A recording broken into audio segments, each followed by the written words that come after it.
Hello guys, for today's video, we are going to travel. We have call from a friend. Suzuki Swift Dzire 2014. Crank no start issue. This car is sitting here almost 1 month now.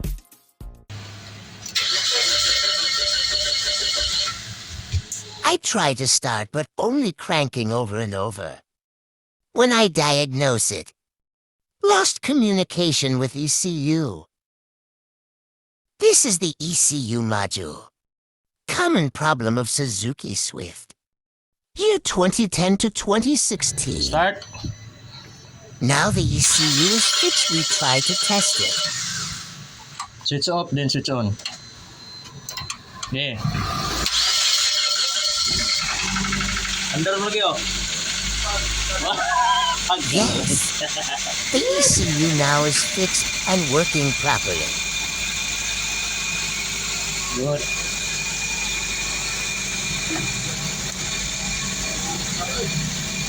Nice. Wala na. Start ang computer. Video.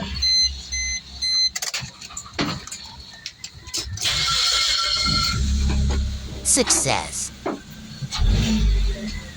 And now the owner is happy. Right. He can finally use the car. Thank you for watching.